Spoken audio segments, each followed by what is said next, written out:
যুগ্ম আহ্বায়ক আলমগীর হোসেন, তিনি সভাপতি, আর সাধারণ সম্পাদক সদস্য সচিব অ্যাডভোকেট আবুল হোসেন সহ জাতীয়তাবাদী উলামা দলের অনেক গুণী আলেম উলামা বৃন্দ, মাওলানা দেলোয়ার সহ আরো এখানে রয়েছেন যারা, সবাইকে আমি আন্তরিক প্রীতি শুভেচ্ছা জানাচ্ছি এবং সাবেক আহ্বায়ক মাওলানা নেসার ভাই সহ সবাইকে আন্তরিক প্রীতি শুভেচ্ছা জানাচ্ছি।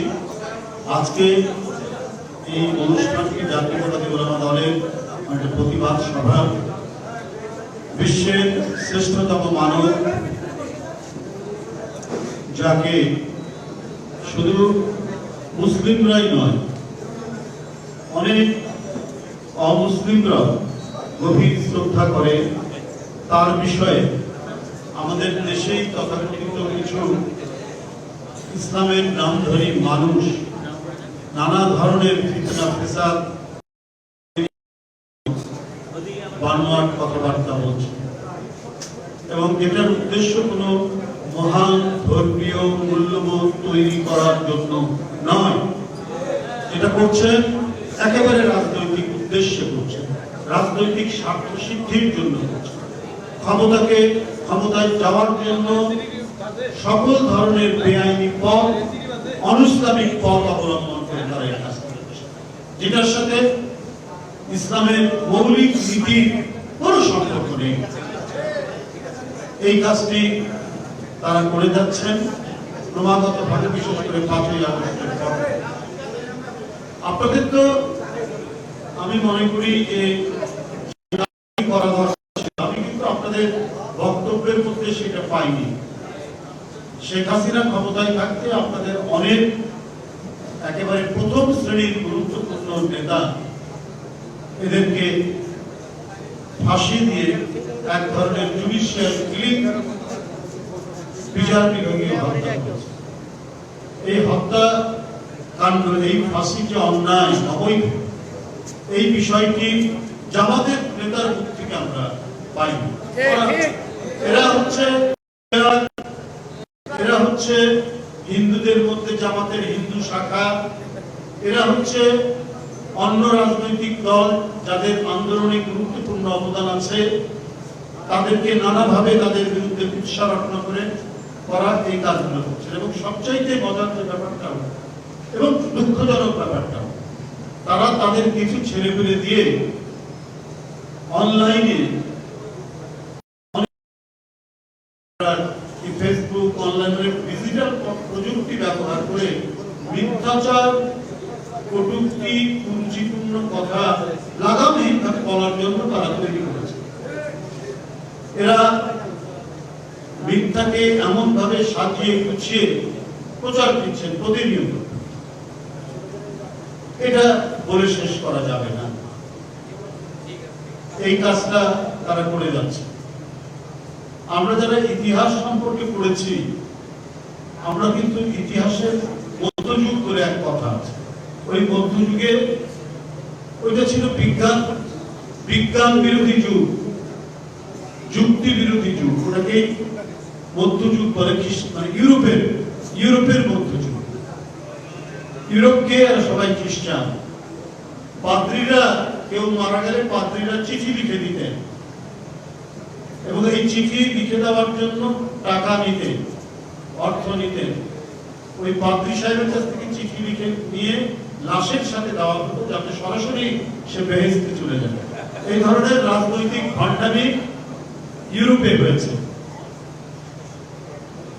ইউরোপে এই জিনিসটি হয়েছে। মানুষ এত অন্ধ ছিল ওই সময়, এই কারণে এটিকে মধ্যযুগ বলা হয়, অন্ধকারের যুগ বলা হয়। এবং পুরো বৈজ্ঞানিক সত্যের কারণে সূর্যের চারিদিকে পৃথিবী ঘুরে এই কথা বলার জন্য বিখ্যাত বিজ্ঞানীদেরকে জেলে কষ্ট দিয়েছে, হত্যা করা হয়েছে পাদ্রীর নির্দেশে। কিন্তু ইসলামে কিন্তু পুরো বৈজ্ঞানিক সত্যের কারণে কোনো বিজ্ঞানীকে ফাঁসি দেওয়া হয়নি। এটাই পার্থক্য অন্যান্য ধর্মের সাথে মুসলমান ইসলামে। এখানে কত বিখ্যাত আবুলুস ইদ্রিসি, কত বিখ্যাত বিখ্যাত আপনার ম্যাথমেটিশিয়ান, বিজ্ঞানী, চিকিৎসক জন্ম হয়েছে। ইবনে সিনা, ওমর খাইয়াম, একজন বিখ্যাত কবি এবং একজন বিখ্যাত চিকিৎসক। আল খারিজমি, বিখ্যাত ম্যাথমেটিশিয়ান। মানে যে ইউরোপে মধ্যযুগ মানে অন্ধকারের যুগ, সেই সময় মধ্যপ্রাচ্য, আরব এবং মুসলিম ওয়ার্ল্ডে মধ্যযুগ মানে হচ্ছে আলোকিত যুগ। সেই সময় জন্ম লাভ করছে টিউনিসিয়াতে ইবনে খালদুন, যাকে বলা হয় আধুনিক সমাজ বিজ্ঞানের জনক। ইতিহাসবিদ, বিশাল ইতিহাসবিদ এবং সমাজ বিজ্ঞানের জনক যাকে বলা হয়। মানে আজও যারা ইউনিভার্সিটিতে, বিশ্ববিদ্যালয়ে সমাজ বিজ্ঞান পড়েন, তারা ইবনে খালদুন পড়েননি, এটা একেবারেই মানে অবান্তর কথা। ইবনে খালদুন তাদেরকে পড়তে। তাহলে মধ্যযুগ হচ্ছে ইউরোপে অন্ধকার যুগ প্রতিষ্ঠিত। এখনো আমরা বলি মধ্যযুগ নেমে এসছে, মানে অন্ধকার যুগ নেমে এসছে, সেটা ইউরোপে। কিন্তু ইসলামী ওয়ার্ল্ডে মধ্যযুগ মানে হচ্ছে আলোর যুগ, এনলাইটমেন্টের যুগ, বিজ্ঞানের চর্চার যুগ, এবং সবগুলোই হয়েছে কোরআন হাদিসের আলোকে। ভারতবর্ষে যে ব্যক্তিটি ভারতবর্ষ সম্পর্কে অত্যন্ত সহানুভূতির সাথে ইতিহাস লিখেছেন, আমি আরবিতে আমি জানি না, ইংরেজিতে ইন্ডোলজি, বাংলায় হচ্ছে ভারত তত্ত্ব, তার নাম হচ্ছে আল বিরুনি। ভারতের পণ্ডিতরা পর্যন্ত তাকে অত্যন্ত সম্মান করে। আমরা তাদেরই উত্তরসূরি, আমরা তাদেরই চর্চা করা জ্ঞান বিজ্ঞান নিয়ে আজকে আমরা আমাদের এগিয়ে যাওয়ার কথা। কিন্তু আমাদের এই সমাজকে কিছু ভ্রান্ত মানুষ ইসলামের নাম করে বিপদগামী করার চেষ্টা করছে। এই বিপদগামী করার চেষ্টা করে তারা ডুবিয়ে দিতে চাচ্ছে। বন্ধুরা আমার, যে কথাটি আজকে যে রাজনৈতিক দল সম্পর্কে এখানে অনেকে বললেন, খায়রুল কবির খোকন সহ সবাই, তারা যে বললেন যে জান্নাতের টিকিট দিতে হবে ওই তাকে ভোট দিলে পরে। তো এইটা তো খ্রিস্টান পাদ্রীরা মধ্যযুগে তাদের অন্ধকার যুগে করেছে। জামাত ইসলাম কি আবার অন্ধকার যুগ নিয়ে আসতে চাচ্ছে এই জান্নাতের টিকিট বিক্রি করে বাংলাদেশে? আমার তো তাই মনে হয়। বাড়িতে বাড়িতে তাদের কর্মীদের পাঠিয়ে বলছেন দাঁড়িপাল্লায় সামনে যদি ভোট নেই দিলে পরে এটি আপনি বেহেশতের রাস্তা শুরু করবেন। তাহলে আর এই দেশে তো, এই দেশ হচ্ছে প্রায় 93% মুসলমানের দেশ। কিন্তু হাজার বছর আগে এখানে যারা পৃথিবীর বিভিন্ন দেশ থেকে ওলেমা, মাশায়েখ, পীর কত কষ্ট করে এসে এখানে ইসলাম প্রচার করেছেন, এবং তারা ইসলাম প্রচার করতে গিয়ে মানুষের কত সেবা দিয়েছেন। তাদের যেখানে যেখানে তারা ইউনিভার্সিটি এবং মাদ্রাসা তৈরি করেছেন, তার সামনে মানুষের সেবা দেওয়ার জন্য তারা কত বড় বড় পুকুর কেটেছেন, মসজিদ নির্মাণ করেছেন, এবং সেখানে গরিব ছাত্রদেরকে বিনা পয়সায় সেই সব মাদ্রাসায় আপনার লেখাপড়া করানো যেত। আপনি কি বলে যে যদি মাজারে যান, রাজশাহী বাঘা মাজারে যদি যান, বাংলাদেশের অধিকাংশ যারা আজ থেকে 800-900 বছর আগে এসে ইসলাম প্রচার করেছেন, তারা তো করেছেন একটা মানবতার বাণী নিয়ে এসছেন। ইসলামের প্রকৃত যে বাণী, মানবতার বাণী নিয়ে ইসলাম প্রচার করে বাংলাদেশকে তারা ইসলামের আলোয় আলোকিত করেছেন। আবার নতুন করে একটি রাজনৈতিক দল কোন ইসলাম প্রচার করবে? এবং তারা এমন ভাবে প্রচার করছেন যেখানে বিভ্রান্তি আসছে, যেখানে আল্লাহর একাত্মবাদ, তাওহীদ, এই তাওহীদের জন্য দেশের ইসলামে বিশ্বাসী মানুষ জীবন দিতে পারে, সেখানে আরেকটি কোন ধারা আপনাকে নিয়ে আসবেন যাকে তাকেও মানে মানতে হবে, একেবারে বড় বড় যারা ইয়ে আছেন, ধর্মের যারা বড় বড় বাণীবাহক আছেন তাদের মতো করে? এটা কি ইসলামের একটি নতুন ধারা তৈরি হচ্ছে, মৌদুদিবাদ? এটা দেশের মানুষ কখনোই মানবে না, এটা কখনোই এটা সম্ভব হবে না। তাই অত্যন্ত সতর্ক হয়ে কথা বলুন, পরিমাপ করে কথা বলুন, যাতে বাংলাদেশের মানুষের মন থেকে আপনারা মুছে না যান। একবার আপনাদের কৃতকর্ম হয়তো মানুষ ভুলে না গেলেও কিছু মনে করছে না। কারণ ৭১ সালে যে ঘটনাটাই যারা ঘটিয়েছে তারাও মুসলমান ছিল, কিন্তু একজন মুসলমান আরেকজন মুসলমানের প্রতি অত্যাচার করতে পারে? একজন মুসলমান আরেকজন মুসলমান মেয়েকে কি তার শ্লীলতাহানি করতে পারে? আর এইটাকে যারা সাপোর্ট করে তারা কি ভালো মানুষ? এই ধরনের অপরাধের অভিযোগ আপনাদের বিরুদ্ধে আছে। তো সুতরাং সেটাকে কাটানোর এখনো চেষ্টা করুন। আর একটা কথা এখানে অনেকেই বলেছেন, কোরআন শরীফের আয়াত থেকে বলেছেন বা হাদিসের আয়াত থেকে বলেছেন যে ইসলামের সবচেয়ে বড় যে বিষয়টি হচ্ছে সেটা হচ্ছে সবচেয়ে বেশি ইসলামের যে মূলনীতি, সেখানে সবচেয়ে বড় যে বিষয়টি হচ্ছে ইসলাম মুনাফিককে একেবারে টলারেট করে না। কাফেরকে সম্ভাবনা থাকে তাকে ইসলামী শিক্ষা দেওয়ার পর সে পরিবর্তন হতেও পারে, কিন্তু মুনাফিক ওতে ইসলামের নাম নিয়েই ইসলামের ক্ষতি করবে। কারণ মুনাফিক হচ্ছে অত্যন্ত ডেঞ্জারাস। যাক, আমি কাউকে উদ্দেশ্য করে বলছি না, তবে এদের সম্পর্কে সবাইকে সচেতন থাকতে বুঝতে হবে। ধর্ম প্রত্যেক মানুষের অন্তরের ব্যাপার, শ্রদ্ধার ব্যাপার, মূল্যবোধের ব্যাপার। আমি ভালো, আমাকে ভোট দিলে পরে বেহেশতে যাওয়া সহজ হবে, এইটা কিন্তু এক ধরনের আমি বলবো প্রতারণা। কারণ এখানে যাদেরকে বলছেন তারাও মুসলিম সংখ্যাগরিষ্ঠ এই দেশ। সুতরাং আপনারা সাধারণ মানুষ যা চাচ্ছে, যে আজকেও তো অনেক পত্রিকায় দেখলাম পিয়ার নিয়ে, সেখানে সাধারণ মানুষ প্রায় ৫০% উপরে মানুষ তারা পিয়ার সম্পর্কে কিছু জানে না। অনেক পত্রিকা আছে, দেখুন অনেক পত্রিকায় আছে। তো আপনারা জোর করে যে জিনিসটা সম্পর্কে মানুষের কোনো জ্ঞান নাই, মানুষের কোনো অভিজ্ঞতা নাই, তাকে আপনারা চাপিয়ে দিতে চাচ্ছেন শুধুমাত্র নিজেদের ক্ষোভের জোরে। কেউ মানতে চায় না কিন্তু মানতেই হবে, এটা তো গণতন্ত্র না। আপনারা তো গণতন্ত্রের কথাও বলেন, কিন্তু আপনাদের আমি যে কয়েকটি লিটারেচার বই পড়েছি ওখানে গণতন্ত্রের কোনো বলা নেই। তো সেটা আপনারা কেন এটা জোর করে করতে চাচ্ছেন? আবার জুলাই সনদ এর জন্য যে গণভোট, এই গণভোট আপনারা আবার নভেম্বরে চাচ্ছেন। অধিকাংশ দল কিন্তু একমত হয়েছে যে যেদিন পার্লামেন্ট নির্বাচন সেদিনই গণভোট। তাহলে আপনার কি হবে? সময় বেশি লাগছে না, একই খরচে হয়ে যাবে। আপনার যদি নভেম্বরে গণভোট করেন, এইটার জন্য যে প্রস্তুতি, তাহলে আপনার জাতীয় নির্বাচন, সংসদ নির্বাচন, তার জন্য প্রস্তুতি, এটা তো এক ধরনের বিশৃঙ্খলা তৈরি হবে। কোনটা শেষ করে কোনটা করবে ওই সময় তো নাই। যদি নভেম্বরে আপনি পিয়ার করেন, তাহলে আপনাকে একেবারে কোরবানি ঈদের পরে আপনাকে নির্বাচন দিতে হবে।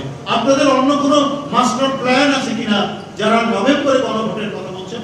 এটা অনেক আলাপ আলোচনা, অনেক যুক্তিতর্ক, অনেক বাদানুবাদ, অনেক আর্গুমেন্টের পরে জুলাই সনদের জায়গায় সবাই একটা ঐক্যমতে আসার করেছেন, একটা প্রচেষ্টা চালিয়েছেন, ঐক্যমতে আসছে।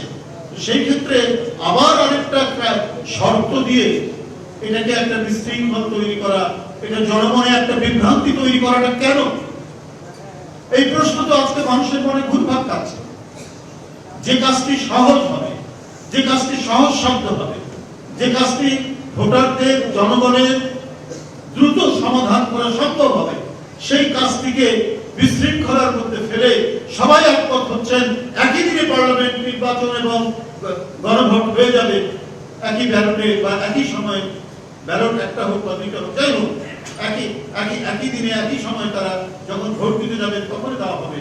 তো সেই সময়টা, সময় বাঁচিয়ে এই কাজটা হচ্ছে। তা না করে আপনি নভেম্বরে, আপনার একটা জাতীয় যে কোনো নির্বাচন গণভোট করলে অক্টোবর, আগামী মাস নভেম্বর। তো আপনি আগামী মাস নভেম্বরে একটা গণভোট তৈরি করতে গেলে এর যে আয়োজন, এর যে প্রস্তুতি, এটা মানে সারা দেশের মানুষকে এই সম্পর্কে সচেতন করা, ওটা তো এক মাসে সম্ভব নয়। কিন্তু আপনারা জবরদস্তি করে বলছেন আগাম দিতে হবে। কেন? মানুষ তো এই প্রশ্ন আপনাদেরকে করছে, কেন? যে কাজটা সহজে করা সম্ভব সেই কাজটাকে আপনারা টেনে হিচড়ে বিলম্বিত করার চেষ্টা করছেন। অর্থাৎ মনে হচ্ছে যে আপনারা যে জাতীয় নির্বাচন, জাতীয় সংসদ নির্বাচন, সেই নির্বাচনটাকে আপনারা প্রলম্বিত করতে চাচ্ছেন বা কোনোভাবে এটাকে এলোমেলো করতে চাচ্ছেন। এইটা আমার মনে হয় ওই রাজনৈতিক দল সহ কিছু রাজনৈতিক দল তারা বোধহয় কোনোভাবেই নির্বাচন চাচ্ছে না। কারণ এদের অতীত ইতিহাসে নির্বাচন গণতন্ত্রের প্রশ্নে এদের কোনো কমিটমেন্টই নাই, এটা প্রমাণিত। এটা একটি রাজনৈতিক দল বলেই যে আমরা শুধু বলছি, বলার কথা ওই জন্য বলছি তা না। এর প্রমাণ ৮৬ সালে দেখেছেন না? সবাই বললো এরশাদের অধীনে নির্বাচনে যাবো না, শেখ হাসিনা চলে গেলেন, তারপরেও সেই ইসলামী দলটি চলে গেলেন, বেগম জিয়া জাননি যে কথা দিয়েছেন সেই কথা রেখেছেন। আমরা সবসময় দেখেছি যে তারা যে পরাজিত যে শক্তি, ওই পরাজিত শক্তির সাথে তাদের কোথায় যেন একটা ঐক্য আছে। এমনি আপাত দৃষ্টিতে খুবই গর্বী, প্রতিনিয়ত জঙ্গি টঙ্গি বলতো তাদেরকে, কিন্তু আলটিমেটলি গিয়ে তারা একসাথে। আপনার ৮৬তেও একসাথে তারা নির্বাচনে গেল, আবার ৯৫ সালের তত্ত্বাবধায়ক সরকারের জন্য তারা একসাথে আন্দোলন করে, একেবারে জ্বালাও পোড়াও আন্দোলন করে, পুলিশ হত্যা করে তার কাছে প্রত্যেকটা সময় আমরা দেখছি। আবার আপনি দেখেন ২০০৮ যে নির্বাচন, ৮ নির্বাচনে দেশনেত্রী বেগম খালেদা জিয়া নেতৃত্বাধীন বিএনপি যেতে চায়নি, যেহেতু তারা তখন জোটে ছিল, তারা চাপ দিল যে না হলে আমরা চলে যাব, বাধ্য হয়ে যেতে হয়েছিল। কারণ শেখ হাসিনা ওই নির্বাচন করবে। এবং মুজাহিদি সাহেব তিনি একবারেই অনেকটা ধমকে শুনে বললেন যে এটা যদি বিএনপি যদি না যায় আমরা যাব। কি পরিণতি হলো? পরিণতি হলো তাদের ৫-৬ জন নেতার বাড়া চলে গেল। কিন্তু তারপরেও তারা কেন জানি হাসিনার প্রতি, আওয়ামী লীগের প্রতি তাদের লেজ ধরে চলতে তারা খুব ভালোবাসে। আমরা তার কিছু নমুনা আমরা ডাকসু নির্বাচনে দেখেছি।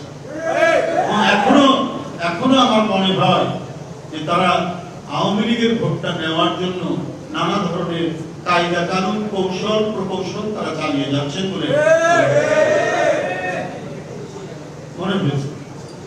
এই জন্য নানা জায়গায় নানা দিকে দৌড়ঝাঁপ দিচ্ছেন এবং এই দৌড়ঝাঁপ সম্পর্কে দেশের জনগণ সবাই ওয়াকিফ আছেন। এই কারণে আজকে আমার মনে হয় সমস্ত গণতন্ত্রকামী মানুষ, যে সমস্ত রাজনৈতিক দল যারা ১৫-১৬ বছর প্রচন্ড অত্যাচার সহ্য করেছেন, নিপীড়ন নির্যাতন সহ্য করেছেন, তাদেরকে একমত হয়ে আজকে সকল কাজগুলো করছে। শেখ হাসিনার ভুলগুলোর পুনরাবৃত্তি যেন না হয়। শেখ হাসিনা কোনো পরীক্ষা দিলে পরে তার আগে প্রশ্নপত্র ফাঁস হয়ে যেত। আমি ডক্টর মোহাম্মদ ইউনূস সাহেবের কাছে বলতে চাই, আপনার সময় কেন এরকম হবে? আপনার বিসিএস এর প্রশ্ন ফাঁস হয়নি, কিন্তু আপনার প্রশ্ন ভুলে ভরা। আপনি কাদেরকে তাহলে বসিয়েছেন পিএসসিতে? কারা আপনার প্রশ্নপত্র দেখছে? কারা এই প্রশ্নপত্র সংশোধন করছে? যে শিক্ষার্থীর কাছে ওরা যখন পরীক্ষাতে বসবে তখন ভুলে ভরা প্রশ্নপত্র দিয়ে কে উত্তর লিখবে?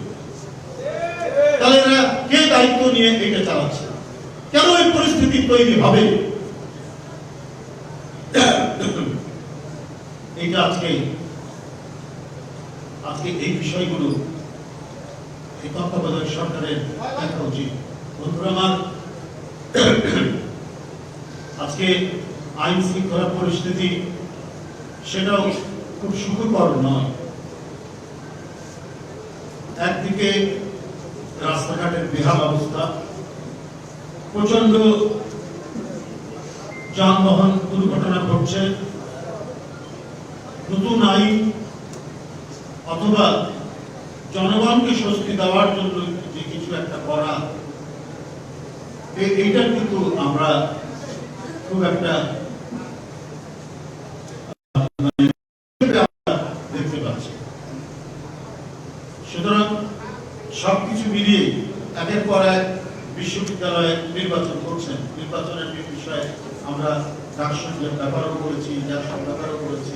আমাদের কাছে যেটা অনিয়ম মনে হয়েছে, যেটা বেআইনি মনে হয়েছে, সেটাও আমরা সবসময় বলছি যে এইখানে আগে থেকেই যে প্রশাসনকে বসানো হয়েছে, সেই প্রশাসন সম্পূর্ণরূপে একটি বিশেষ রাজনৈতিক দলে, এটা মিথ্যা নয়।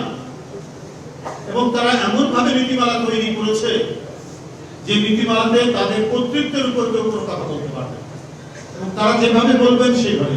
অথচ একের পর এক অনিয়ম, একের পর এক তারা এমন কাজগুলো করেছেন যে কাজগুলো অত্যন্ত দৃষ্টিকটু। ঢাকা বিশ্ববিদ্যালয়ের মতো বিশ্ববিদ্যালয় ডাকসু নির্বাচন, সেই ডাকসু নির্বাচনের প্রশ্নপত্র ছাপানো হয় নীলক্ষেত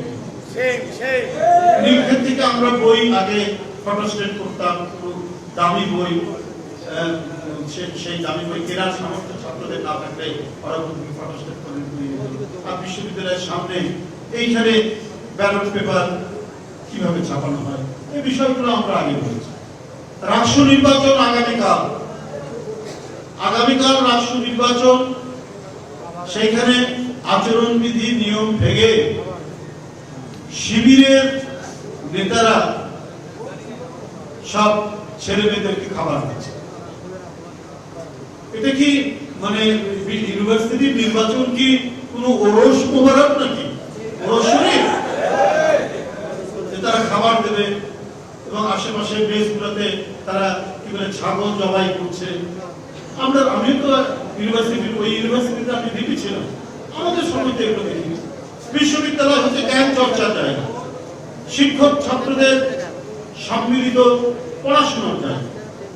এই জ্ঞান চর্চার জায়গা থেকে যদি আপনি পীর সাহেবের ওরস শরীফ বানাতে চান, তাহলে তো এটা বিশ্ববিদ্যালয়ের কনসেপ্টের সাথে এটা মিলবে না।